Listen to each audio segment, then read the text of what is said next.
जालना जिल्ह्यातील मध्यवर्ती बँकेची निवडणूक होती। माझ्या बंगल्यावर 6 तास मीटिंग झाली। आम्ही बिनविरोध निवडणूक केली।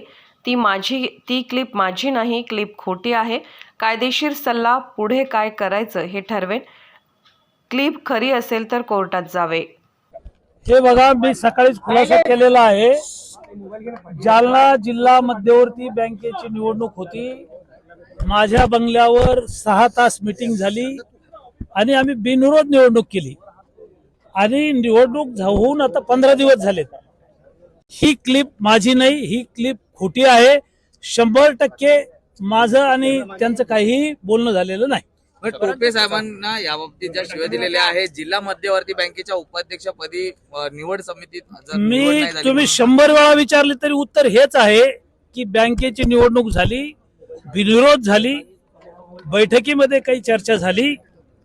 व्हिडिओ जे काही क्लिप तुम्ही म्हणताय ती खरी नाहीये। 100% खोटी आहे।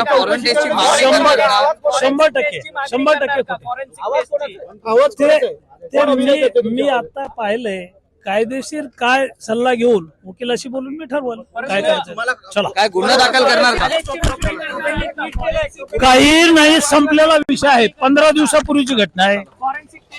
टोपे साहेबांनी आता एक ट्विट केलाय, त्या ट्विटमध्ये असं सांगितलं की महाराष्ट्राची परंपरा सुसंस्कृत राजकारणाची आहे। आम्ही ही परंपरा निष्ठेने जपत आलो आहोत। राज्याची संस्कृती गोव्यांची आहे, शिवांची परंपरा ही विश्वासघाताची महाराष्ट्राची नाही, शाहू फुले आंबेडकरांचा महाराष्ट्र आहे। राजकारणामध्ये दिलेले शब्द पाळले पाहिजे आणि दगाफटका केला नाही पाहिजे। आणि राजेश टोपेने दिलेला शब्द पाळला नाही, त्यांनी जावा ना कोर्टात। काही असेल खरी तर जावा। दूध का दूध, पाणी का पाणी। त्यांनी दूध का दूध, पाणी का पाणी जाऊ द्या ना। ऑडिओ क्लिप जरी खरी खोटी असली तरी त्याच्या जो चर्चा चालली तसं घडलंय। माझी त्यांची चर्चा फोनवर झालेली नाही। ज्या पद्धतीने चर्चा झाली, ज्या पद्धतीने टोपे साहेबांनी ट्विट केलंय, तर त्याकडे आपण कसं त्यांना विचारा ना तुम्ही। माझं मत सांगितलं मी। त्याची चौकशी